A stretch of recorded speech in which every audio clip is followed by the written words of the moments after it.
আন্দোলনকারীদের ঘোষিত long March কর্মসূচি আজ রাজধানী সহ সারা দেশে চলছে কারফিউ। সেনা সদস্যরা রাজধানীর গুরুত্বপূর্ণ পয়েন্টে অবস্থান নিয়ে আছেন। কিছুক্ষণ আগে রাজধানীর শাহবাগ এলাকার খবর জানিয়েছেন সহকর্মী নুরনবী সরকার।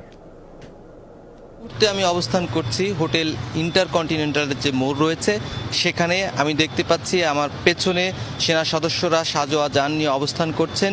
শিক্ষার্থীরা যে আন্দোলনের কর্মসূচি দিয়েছেন, যে লং মার্চ ঘোষণা করেছেন, সেই লং মার্চের কেন্দ্র কিন্তু শাহবাগ। কিন্তু শাহবাগকে কেন্দ্র করে চতুর্পাশেই কিন্তু সেনা সদস্য মোতায়েন করা হয়েছে। বিজিবি, আনসার, পুলিশ সদস্য সহ র্যাব সদস্যরাও কিন্তু সতর্ক অবস্থায় রয়েছেন। এছাড়া বিজয় সরণিতেও সেখানে কিন্তু টহল রয়েছে সেনাবাহিনীর এবং সতর্ক প্রহরা রয়েছে, এবং রাজধানীর বিভিন্ন পয়েন্টেই কিন্তু সেনাবাহিনী মোতায়েন রয়েছে এবং কারফিউ একই সঙ্গে চলছে। রাস্তায় জরুরি প্রয়োজনে যারা আছেন একমাত্র তারাই বের হয়েছেন, কেউ বাজারের উদ্দেশ্যে, কেউ চিকিৎসার উদ্দেশ্যে, অথবা